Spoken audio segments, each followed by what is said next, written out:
ទឹកដីអ៊ុយក្រែនសឹងតែគ្រប់ទីកន្លែងជាពិសេសនៅក្នុងទីក្រុងធំៗដូចជាទីក្រុងគៀវនិងម៉ារីយ៉ូប៉ូលបាននឹងកំពុងតែបន្តរងការវាយប្រហារដោយគ្រាប់មីស៊ីលនិងការទម្លាក់គ្រាប់បែករាល់ថ្ងៃពីកងទ័ពរុស្ស៊ីមានអគារជាច្រើននៅក្នុងទីក្រុងគៀវបានរងការវាយប្រហារនៅព្រឹកថ្ងៃអង្គារនេះដោយបណ្ដាលឲ្យមានមនុស្សស្លាប់យ៉ាងតិច2នាក់ដោយឡែកចៅហ្វាយក្រុងគៀវបានប្រកាសពីការដាក់បម្រាមកោចររយៈពេល36ម៉ោងចាប់ពីយប់ថ្ងៃអង្គារនេះរហូតដល់ព្រឹកថ្ងៃប្រហ័សទី17ខែមីនាទន្ទឹមគ្នានេះការជំនះជនស៊ីវិលក៏កំពុងតែមានពិសេសនៅក្នុងទីក្រុងម៉ារីយ៉ូប៉ូលដែលកំពុងតែស្ថិតនៅក្រោមការលំផ្លោមព័ទ្ធរបស់កងទ័ពរុស្ស៊ីតាមសាលាក្រុងម៉ារីយ៉ូប៉ូលមានរថយន្តចំនួន160គ្រឿងបានដឹកជនស៊ីវិលចេញពីទីក្រុងនាថ្ងៃច័ន្ទទី14ខែមីនាកាលពីសប្តាហ៍កន្លងទៅការប៉ុនប៉ងជំនះជនស៊ីវិលបានទទួលបរាជ័យដូច្នេះតើអ្វីទៅជាស្ថានភាពរបស់ប្រជាជនដែលកំពុងរស់នៅក្នុងទីក្រុងម៉ារីយ៉ូប៉ូល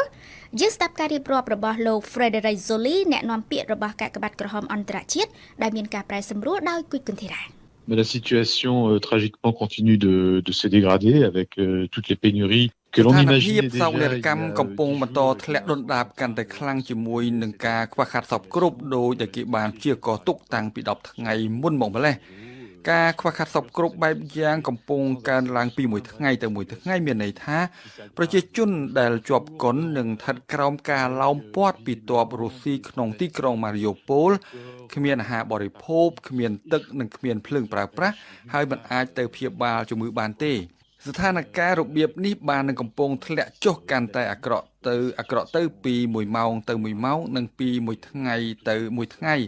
ក្នុងពេលជាមួយគ្នាភាគីទាំងសងខាងដែលបានព្យាយាមចរចាស្វែងរកកិច្ចព្រមព្រៀងដើម្បីបើកច្រកផ្លូវមនុស្សធម៌ក៏ទទួលបរាជ័យនេះបានរារាំងជនស៊ីវិលមិនឲ្យចាក់ចេញហើយការនាំចូលជំនួយមនុស្សធម៌ក៏មិនអាចធ្វើឡើងនៅក្នុងលក្ខខណ្ឌសន្តិសុខល្អដែលអាចទទួលយកបានដែរឃើញថាជាស្ថានភាពមួយដែលកំពុងជាប់គាំងលំបាកខ្លាំងនិងធ្ងន់ធ្ងរណាស់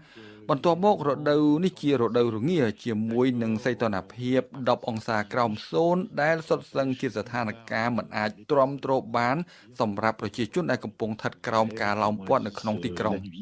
des situations tout à fait intolérables pour toutes les personnes qui restent piégées dans la ville លោកវ៉ាងយីរដ្ឋមន្ត្រីការបរទេសចិនបានលើកឡើងថាចិនបដិសេធមិនឲ្យខ្លួនពាក់ព័ន្ធជាមួយទណ្ឌកម្មដែលក្រុមប្រទេសលោកខាងលិចបានដាក់ទៅលើរុស្ស៊ីជាដាច់ខាតព្រោះថាចិនមិនប្រកាន់ជំហរខាងណាមួយនោះឡើយការលើកឡើងរបស់លោករដ្ឋមន្ត្រីការបរទេសចិនគឺបន្ទាប់ពីមានដំណឹងលេចឮថារុស្ស៊ីបានទៅសុំជំនួយយោធានិងសេដ្ឋកិច្ចពីចិនហើយនៅទីក្រុងរួមនាថ្ងៃច័ន្ទម្សិលមិញលោក Jake Sullivan ទីប្រឹក្សាសន្តិសុខជាតិអាមេរិកក៏បានជួបនិយាយអំពីបញ្ហានេះជាមួយលោក Yang Jiechi ប្រធានគណៈកម្មការកិច្ចការបរទេសនៃគណៈបកកុម្មុយនីសចិនផងដែរលំអិតបន្តដោយមុំពិសេសផ្អែកតាមការចុះផ្សាយរបស់ទីភ្នាក់ងារព័ត៌មានផ្លូវការចិនស៊ីនហួរក្នុងពេលនិយាយទូរស័ព្ទជាមួយលោករដ្ឋមន្ត្រីការបរទេសអេស្ប៉ាញកាលពីល្ងាចថ្ងៃច័ន្ទទី14មិនិនា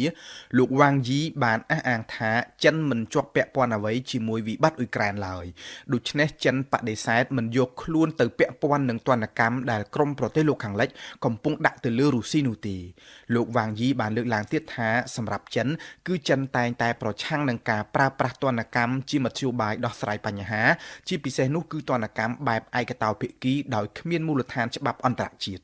លោកសង្កត់បន្ថែមថាចិនមានសិទ្ធិការពារសិទ្ធិនិងផលប្រយោជន៍ស្របច្បាប់របស់ខ្លួនគួររំលឹកថានៅក្នុងសំណុំរឿងសង្គ្រាមនៅអ៊ុយក្រែនរហូតមកទល់ពេលនេះគឺចិនមិនបានប្រកាសជំហរថ្កោលទោសរុស្ស៊ីទេ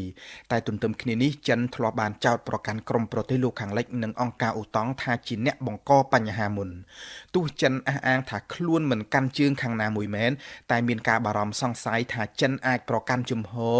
នៅខាងរុស្ស៊ីរួចទៅហើយយ៉ាងណាមិញយោងតាមការចុះផ្សាយរបស់កាសែត The New York Times កាលពីថ្ងៃអាទិត្យដោយស្រង់ប្រភពពីមន្ត្រីអាមេរិកគឺរុស្ស៊ីបានងាកទៅសុំជំនួយពីចិនចំណែកកាសែត Financial Times បានចុះផ្សាយលម្អិតនៅថ្ងៃច័ន្ទម្សិលមិញថារដ្ឋាភិបាលអាមេរិកបានប្រាប់ទៅភាគីសម្ព័ន្ធមិត្តលោកខាងលិចទាំងអស់ថារុស្ស៊ីពិតជាបានសុំជំនួយយោធាពីចិនមែនហើយចិនបានឆ្លើយយល់ព្រមរួចទៅហើយជំនួយយោធាដែលរុស្ស៊ីសុំពីចិននោះគឺមានគ្រាប់មីស៊ីលយានដ្រូនរថពាសដែកនិងសម្ភារៈបច្ចេកវិទ្យាស៊ើបការផ្សេងទៀតផងដែរ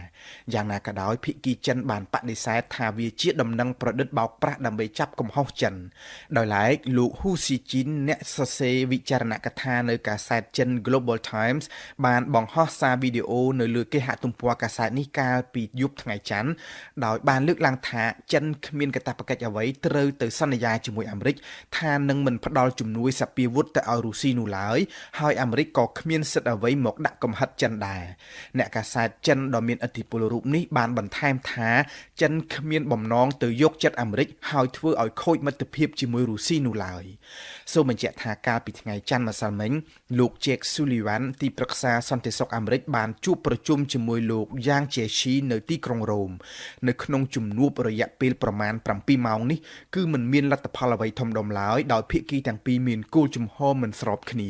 ភាគីអាមេរិកបានអះអាងសារជាថ្មីថាអាមេរិកនឹងមិនឈរអោបដៃបណ្ដោយឲ្យប្រទេសណាមួយលួចលាក់ផ្ដល់ជំនួយដល់រុស្ស៊ីឡើយមិនថាចិនឬនរណាទាំងអស់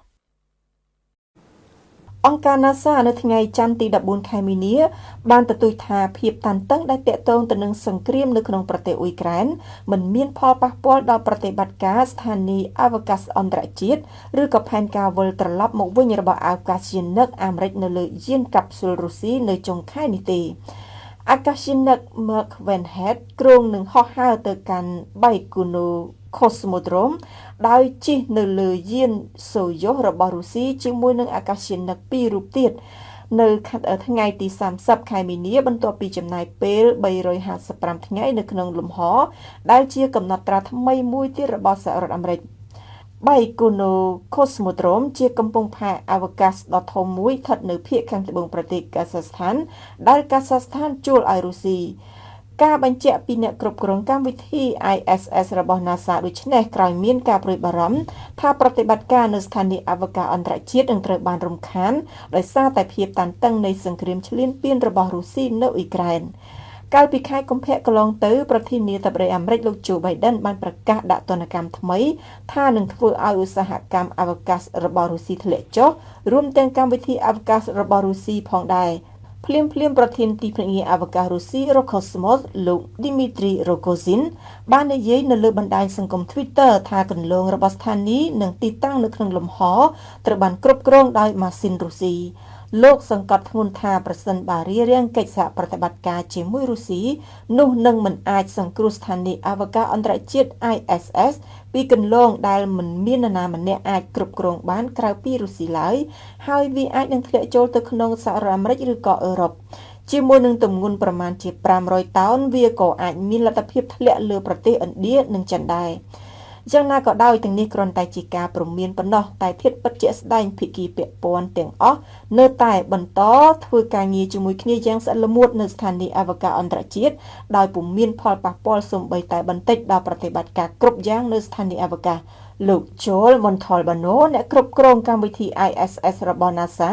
បានថ្លែងថាសកម្មភាពទាំងអស់នេះបានបន្តអស់រយៈពេល20ឆ្នាំហើយគ្មានអ្វីផ្លាស់ប្ដូរទេក្នុងរយៈពេល3សប្តាហ៍ចុងក្រោយនេះការវិភាគនៃការងារទំនាក់ទំនងផ្សេងៗរួមទាំងការផ្លាស់ប្ដូរអាកាសយានិកដើម្បីវឹកហាត់រវាងក្រុងមូស្គូនិង Washington នៅតែបន្តអនុវត្តតាមការគ្រោងទុកគួរជម្រាបជូនថា ISS ដែលជាកិច្ចសហការរវាងសហរដ្ឋអាមេរិករុស្ស៊ីជប៉ុនកាណាដានិងទីភ្នាក់ងារអវកាសអឺរ៉ុបត្រូវបានបែងចែកជាពីរផ្នែកគឺផ្នែកគន្លងរុស្ស៊ីនិងផ្នែកគន្លងរបស់សហរដ្ឋអាមេរិកអតីតអវកាសយានិករបស់អង្គការ NASA លោក Gareth Reisman ធ្លាប់បានប្រាប់សារព័ត៌មាន CNN ថាផ្នែករុស្ស៊ីមិនអាចដំណើរការបានដោយគ្មានអគ្គិសនីនៅខាងអាមេរិកជួយនោះទេហើយភាគីអាមេរិកវិញក៏មិនអាចដំណើរការបានដោយគ្មានប្រព័ន្ធជំរុញដែលនៅខាងរុស្ស៊ីដែរដូច្នេះប្រទេសទាំងពីរមិនអាចខ្វះម្នាក់ណាបានឡើយទាក់ទងទៅនឹងបញ្ហានេះសហរដ្ឋអាមេរិកកំពុងតែស្វែងរកមធ្យោបាយដើម្បីរក្សាស្ថានីយ៍នៅក្នុងគន្លងតាមរយៈការប្រើប្រាស់ប្រព័ន្ធជំរុញពីយានអវកាស Northrop Grumman និង SpaceX ក៏ប៉ុន្តែនៅមិនទាន់កើតឡើងនៅឡើយទេ